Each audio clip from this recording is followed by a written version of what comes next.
جس میں لکھا ہے کہ محمد کے چاہنے سے کچھ نہیں ہوتا، تو نے لکھا محمد کے چاہنے سے کچھ نہیں ہوتا، اور محمد کہتا ہے لو شئت تو اگر میں چاہوں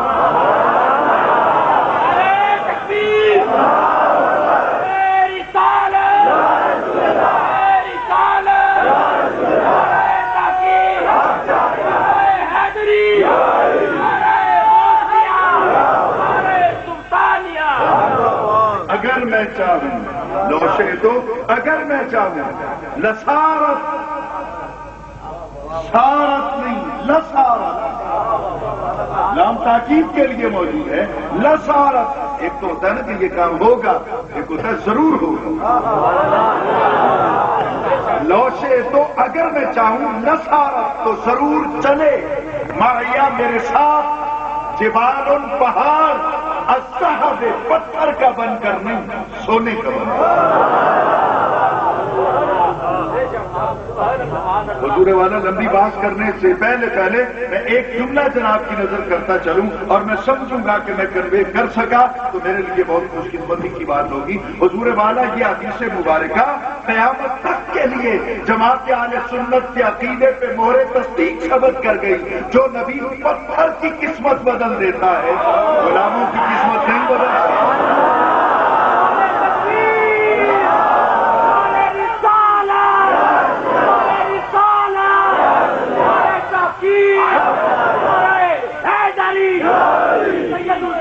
مدنی شاہ صاحب یا عائشہ تو لو شئت لصارت معي جوار الذهب، رب نے پتھر بنایا، نبی سونا بناتا، رب نے ساکن بنایا، نبی چلنے والا بناتا۔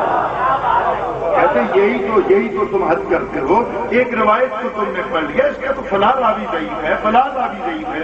میں نے کہا آپ لے آئے ہیں،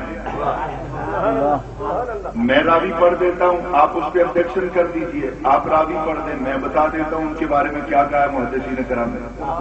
چلو یہاں تو آپ ابہام پیدا کر سکتے ہیں کہ اس کا فلاں راوی ضعیف ہے، فلاں مستور الحال ہے، فلاں کذاب ہے، فلاں دجال ہے، کوئی نہ کوئی آپ آبجیکشن لے آئیں گے نا، تو قرآن پاک پہ تو کوئی اعتراض نہیں کر سکتے نا۔ رب نے اندھا بنایا تھا، عیسیٰ علیہ السلام نے آنکھیں دی، رب نے کوڑ کا مرض لگایا تھا، عیسیٰ علیہ السلام نے شفا دے دی۔ ابرے ہو کتاب، ابرے ہو، واحد متکلم کا سیرا ہے، آپ کہتے ہیں میں شفا دیتا ہوں، میں نہیں سمجھا سکتا، یہ کہاں سے شرک آ گیا؟ آپ کہتے ہیں میں شفا دیتا ہوں، وہ ابرے ہو الاکمہ والابرص، رب نے اندھا بنایا۔ پر امام بخاری نے کتاب التفسیر میں اکما کا کیا ترجمہ لکھا ہے؟ وہ کہتے ہیں کہ امام مجاہد یہ کہتے ہیں کہ اکما وہ ہوتا ہے جس کو دن کو نظر آئے اور رات کو نظر نہ آئے۔